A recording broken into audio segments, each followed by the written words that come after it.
Hello guys, have you ever seen a strategy that works in any kind of the market you're looking at? Whether you're dealing with a trending market, a ranging market, or even a choppy market. Okay, so this is why this particular strategy I'm about to show you is very, very special. The first thing we need to do is to add the indicators that we'll be working with. And the first indicator we'll be working with is what we call the average directional index. So let's add that to the chart straight away.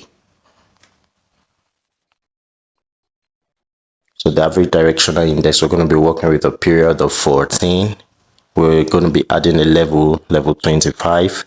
And yeah, then I just changed the plus D1 color to green, while the minus DI color, I changed it to red. Then you click on save. And yeah, that's it. So this is the average directional index we have on our chart right now. Then the very next indicator I'm going to be working with is what we call the stochastic oscillator. Now, the stochastic oscillator, a lot of you don't know that that is a very powerful indicator. This is a stochastic oscillator. We'll be working with percentage K period 14, percentage D period 3, slowing 3, and then we're adding levels 20, 80, 100, 0, and 50. And after that, we click on save. So now this is your stochastic oscillator on the chart. Now, how does this particular strategy work? This strategy works on any kind of market, whether we're dealing with a choppy market, a trending market, or a ranging market. Okay, so now whenever the stochastic oscillator is around levels 20, okay, levels 20 and below, you know that the market is oversold. That means any moment from now you're going to be expecting the market to start buying. And whenever the market is around levels 80, okay, and above, you know that the market is overbought and will start selling. Okay, so if you look at what we have here, now you understand. Now let's quickly talk about the strategy. The first thing, I'm going to bring out my marker. Now this is the daily time frame. So say I'm looking for a buy, that means the market is supposed to be around the oversold region. Okay, so the first thing I need to do is to ensure that the market, okay, the stochastic oscillator, please write that down. Stochastic oscillator has to be on the oversold region. Okay, so that's around minus 20, 20, below 20 level.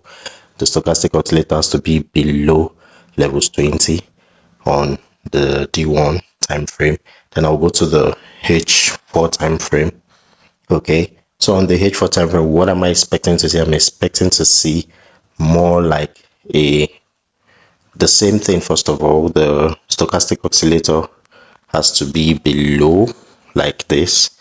It has to be below the levels 20, but then it has to act like it's moving up, okay, and then comes back again. So more like giving you a W signal. Okay, please take note of that. On the H4 time frame, the stochastic oscillator should give you like a W pattern. Now, then we are going to be dealing with the second leg of the W. When it comes back down, then we go to the H4 time, the H1 time frame. Sorry, hold on. The H1 time frame, what am I going to be looking out for before I storm into the trade? Now, the first thing I'm going to be looking out for is that, as you can see, the stochastic oscillator has to touch levels 50. This is what I mean. Stochastic oscillator has to touch levels 50. But then that is not the only thing you need to look out for. As you can see, it touched levels 50, but the market still came down and would have taken you out. So one, it has to touch levels 50, stochastic oscillator. Then two, there must be a crossover of the ADX, the average directional index. So that means the green ADX must cross the red from below. Okay, so as you can see, this is where the crossover happened. And what happened? The market never returned back to take you out. So this is your perfect entry. This is where you were supposed to take your entry and then put your stop loss just below the low here. And where were you supposed to exit the market? So you're going to go to H4 time frame. On the H4 time frame, simply exit the market when your stochastic oscillator on the H4 time frame goes above levels 80. Okay, so this is where you would have targeted to exit the market. So guys, just see how much you would have made for yourself. Very simple. I want to show you another quick one. I'm going to go to the D1 time frame again. Now look here, this particular trade already running.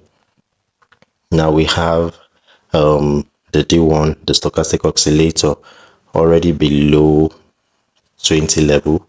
Okay, then I'll go to my H4 time frame. Remember what I told you? You should have seen like a W. Can you see the W pattern here? So this is it. Went and came back again. Okay, so that is it. We're somewhere here. Then for the we'll go to the H1 time frame for our entry. What were we supposed to do on the H1 time frame? Remember what I told you? The first thing is to have your stochastic oscillator hit the 50 level, and after that, what you also needed to ensure that your ADS has crossed over. So this is where it crossed over. Okay, and you storm into the trade, have your stop loss just below the low, and then you exit when what? When the ADX gets to levels 80 degrees. So as you can see, you would have even exited before this sharp drop, even though the market might still continue going up. But then that's not your problem. You would have to wait for another setup to confirm whether or not you're going to have a re-entry. Okay guys, so let me show you a sell opportunity. I'm going to use another chart. Okay guys, so for a sell opportunity, this is the USD JPY chart, and we're on the D1 time frame. Now this is what I'll do. The first thing is I'll look out for the market being above what? Levels 80.